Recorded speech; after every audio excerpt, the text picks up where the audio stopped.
देखना बच्चों, number of phase cell और नंबर ऑफ माइक्रोस्टेट हम देखेंगे इन 6 डायमेंशनल फेज स्पेस में, ठीक है ना।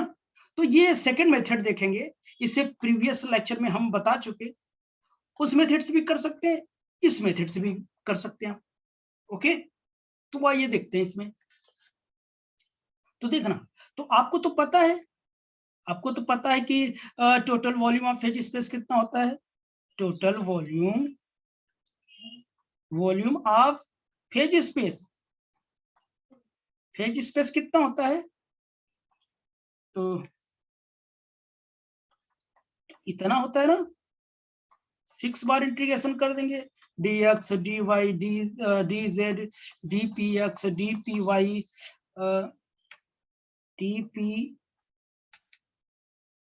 dpy dpz, यही तो होता है ना। तो ये आपको पता है 6 डायमेंशनल में होता है फेज स्पेस का वॉल्यूम होता है, ठीक है। तो बताइए, अब जो नंबर ऑफ हमको निकालना है, नंबर ऑफ फेज सेल निकालना, या और माइक्रोस्टेट, नंबर ऑफ माइक्रोस्टेट, इसका फॉर्मूला क्या होगा बोलो। होता है ना volume of phase space divide by, short में कर सकते हो, volume of one phase cell. तो बहुत ज्यादा कैलकुलेट करने की आवश्यकता नहीं, डायरेक्ट आप निकाल सकते हैं, ठीक है ना। तो अगर t tau will be equal to d x D Y D z d P x, होता है ना, इसे लिख सकते हो ना हम लोग, डी टाउ बराबर d x D P x D Y D P Y D z d P z, ये एच एच एच, 3 बार एच, तो डी टाउ कितना हो जाएगा, एच क्यूब हो जाएगा। आपको पता है जब एच क्यूब हो जाएगा तो आप क्या करते हैं, यहाँ पे मैं ओमेगा ई लिख दूं, ये मुझे पता है, तो मैं क्या लिख दूं, ये 6 integration 6 time d x D Y D z d P x D P Y D P Z by this is what, ये कितना है, एच क्यूब है, ये क्या बेटा एच क्यूब है, ठीक। ये हो गया नंबर ऑफ क्या फेज सेल, या नंबर ऑफ माइक्रोस्टेट हो गया।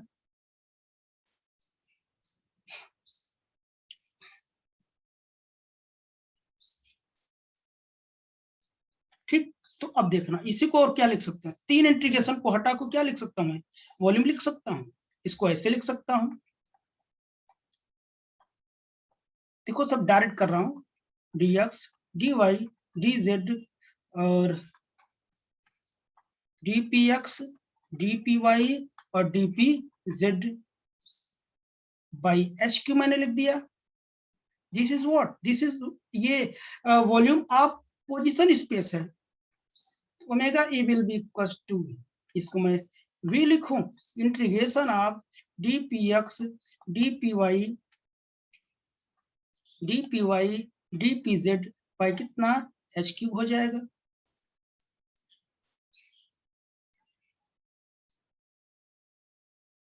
होगा ना,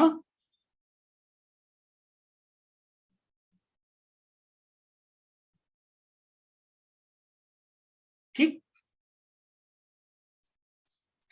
तो ये बात पता है, और आप ये बताइए, ये जो होगा ये कितना होगा, d P x D P Y और डी पी जेड होगा, ये कितनी वैल्यू होगी, इसकी वैल्यू कितनी होगी, d P Y D P z. मैंने बताया था ये क्या था, स्फेरिकल था, क्या था, स्फेरिकल था, ऑफ रेडियस पी। तो मैं अगर ये बना दूं ऐसे,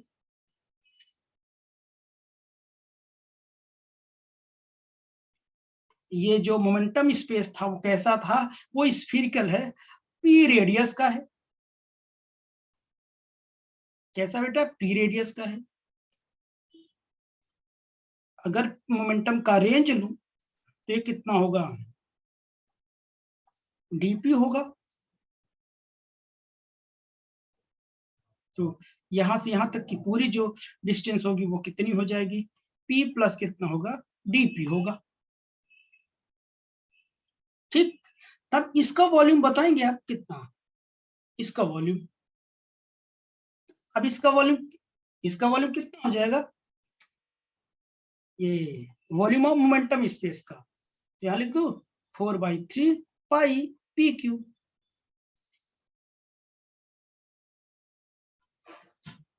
पी क्यू, अगर मोमेंटम रेंज क्या हो,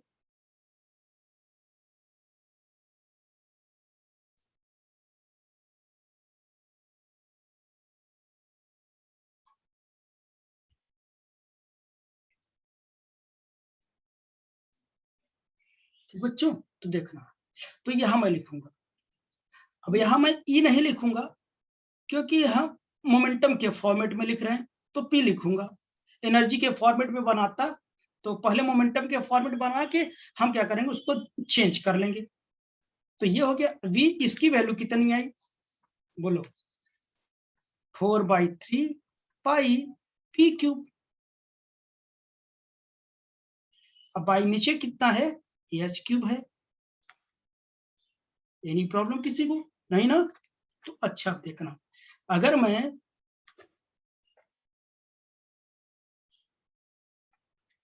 इन range p to p plus dp में देखूं तो क्या हो जाएगा, ये डिफ्रेंशिएट हो जाएगा, डी ओमेगा पी हो जाएगा।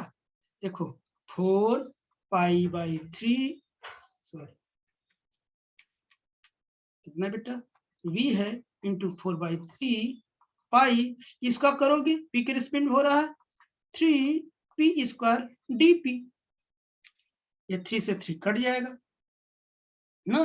तो अब बताइए कितना आ जाएगा, तो d omega p will be equal to कितना है बच्चों, v बाई, अरे एक चीज मैं भूल गया क्या, divide by H cube.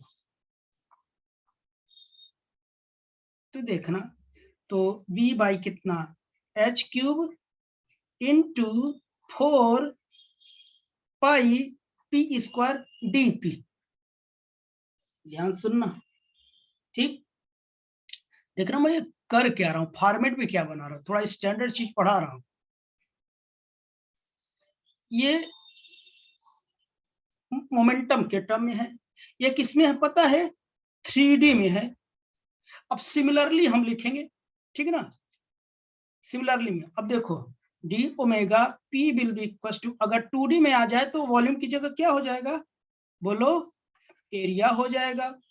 H cube की जगह से वॉल्यूम है तो एरिया आना चाहिए, तो एच स्क्वायर लिखूंगा। ठीक, अच्छा बताओ, अब इसकी जगह मैं क्या लिखूंगा,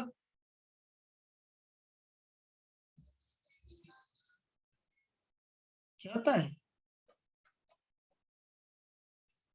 2πp dp, ये लिखूंगा। पाई p² होता, इसका जब डिफरेंशिएट करता 2πp dp, समझ गए ना। तो ये बेटा किस में हो गया, ये 2D में हो गया। देखो सिमिलरली मैं बता दे रहा हूं, ये 2D में हो गया, ये किस में है, 2D में है। अब बताइए 1D में बताइए कितना हो जाएगा, d omega p will be equal to कितना हो जाएगा, एरिया की जगह लेंथ हो जाएगा, एच स्क्वायर की जगह यह हो जाएगा, और केवल पी होता, लेंथ है, लेंथ पी तो पी, ठीक है ना, कोई एरिया नहीं निकलता। तो इसे जब डिफरेंशिएट करते तो यहाँ क्या होता है, डीपी आता, किसमें है 1D में हो गया, this is in 1D। It's very interesting, क्यों,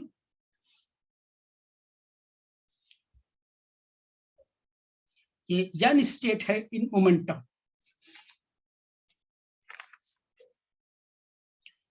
ठीक बेटा,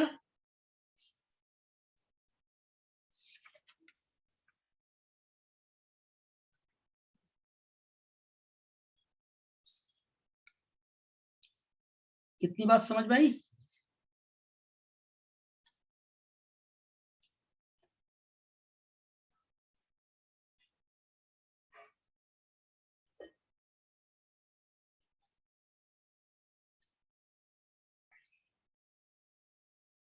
तो यहाँ पे देखना, अगर 3D है तो इस पर पावर 1 कम है, ये 2D है तो इस पर पावर 1 है, ये 1D है तो कोई पावर ही नहीं, P पर पावर 0, यानी एक पावर कम हो जाए। तो इसी तरीके से अगर मैं जनरली लिखूं, P d omega P directly proportional to, मैं क्या लिखूं, P पर पावर कितनी आएगी, D-1 आएगी। किसके लिए, D डायमेंशन के लिए। D डायमेंशन के लिए कितना आएगी भाई, यहाँ देखो, यहाँ 3 है, 2 है पावर, यहाँ 2 है तो यहाँ 1 है पावर, यहाँ 1 है तो यहाँ 1 को नहीं, क्योंकि P है, ये नहीं है, DP है बस। तो D के लिए ये अड़ता जाएगा, D-1 हो जाएगा, क्योंकि जो D डायमेंशन है उससे 1 कम होता जा रहा है। देखिए 3D है तो 3D में से 1 कम हुआ, 2D है 2D में से 1 कम हुआ, 1D है तो इसमें से कम हुआ, तो D डायमेंशन के लिए क्या हो जाएगा, 1 कम होता जाएगा। एम राइट बेटा? ठीक, तो ये D डायमेंशन के लिए है, यानी जो नंबर ऑफ फेज सेल होगा वो क्या होगा, मोमेंटम के डायरेक्टली प्रोपोर्शनल होगा। ठीक है ना, वो पावर किस डायमेंशन में है उस पर डिपेंड करेगा। ठीक, तो अब देखिए जिसकी हमें तलाश है हम वो देखते हैं, number of phase cell in energy range. Energy range अभी मोमेंटम रेंज में देखा, E to E plus DE के फॉर्मेट में देखना है, क्योंकि मुझे मेन मुद्दा हमारा यही है। तो आपको पता है, देखना आप लोग बहुत जल्दी से आ जाएगा, P बराबर कितना होता है, रूट में 2ME, हम राइट ना। तो अब देखो ना, इसे हम क्या E के रिस्पेक्ट में हम डिफरेंशिएट कर देते हैं। जब डिफरेंशिएट किया तो 2M बाहर आया, E पर पावर हाफ आएगा तो हाफ बाहर आ जाएगा, एक पावर घटाएंगे तो -B हो जाएगा ना। तो dp हम लिख क्या सकते हैं, dp will be equal to root में 2m इंटू हाफ E की पावर -हाफ और de हो जाएगा। अच्छा, अब आपको पता है तो ये वाला फॉर्मूला देखो, d omega p will be equal to कितना था बेटा, v बाई एच की 3D में निकाल रहा हूँ इंटू 4 पाई स्क्वायर 4 पाई पी स्क्वायर dp। ये तो ना इसी में रखना है मुझे, इसी मुझे रखना। अब यहाँ p नहीं बल्कि क्या लिखूंगा, d ओमेगा e लिखूंगा, क्योंकि एनर्जी रेंज में है, एनर्जी के टर्म में है, d omega e, d omega e लिखा। चलो यहाँ पे रखना है, देखना v बाई एच क्यूब मैंने वैसे लिखा, ठीक ऐसे लिखा, और 4 पाई भी मैंने वैसे ही रखा, इंटू 4 पाई भी वैसे ही रखा। और उसके बाद देखो पी स्क्वायर की वैल्यू, पी स्क्वायर की वैल्यू यहां से निकालोगे कितना हो जाएगा, 2me हो जाएगा। तो यहाँ पी स्क्वायर की वैल्यू मैं रखूंगा, 2me हो जाएगा, एम राइट। उसके बाद अब देखना क्या करूंगा, अब dp की वैल्यू कहाँ है, dp की वैल्यू ये है, पूरी की पूरी वैल्यू है, ये पूरी की वैल्यू dp की वैल्यू हम रख देंगे, root 2m into half E की पावर -हाफ de। ये बात समझ में आई कि नहीं,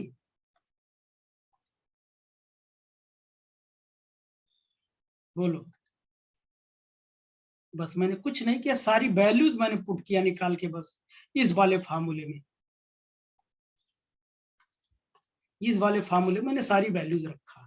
अब इसे प्रॉपर तरीके से हम क्या करते हैं, इसे सॉल्व कर लेते हैं। D omega E will be equal to v by H cube, calculate कर लो, वही आएगा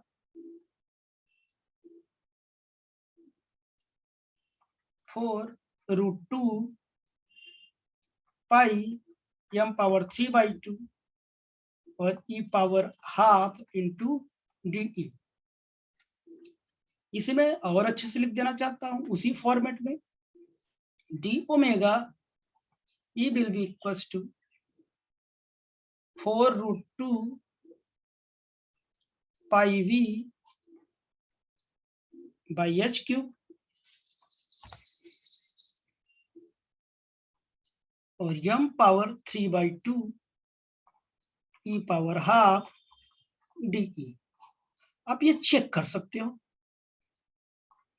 इतना तो आपके पास है, क्या है, दिमाग। ठीक, तो यहां तक की बात हो गई। अगर मैं एक बात और कहूं, ये कंप्लीट हो गया टॉपिक हमारा। अगर मैं डी ओमेगा ई और डी ओमेगा ई, मेरे से वर्ड नहीं बनते, डीई को यही लाऊं, डीई को मैं यही लाऊं, तो ये क्या हो जाएगा, 4√2 pi V by H cube m power 3/2 e power half. तो बेटा जानते हो इसे क्या बोलते हैं, इसे क्या बोलते हैं, इसे बोलते हैं डेंसिटी ऑफ स्टेट, यानी DOS का मतलब क्या है, density of state, density of state बोलते हैं। तो आप यानी आप ये कह सकते हो, जो density of state is directly proportional to the e power half. आगे की क्लासों में ये बड़ा पूछा जाता है, डेंसिटी ऑफ स्टेट जो है वो क्या है, डायरेक्टली प्रोपोर्शनल टू द ई की पावर हाफ, क्योंकि इसी पर डिपेंड करता है, बाकी चीजें क्या है, सब कांस्टेंट है। डेंसिटी ऑफ स्टेट केवल एनर्जी पर ही डिपेंड करेगा। ये this is the density of state, भूलेंगे तो नहीं ना, यहां लिख दिया।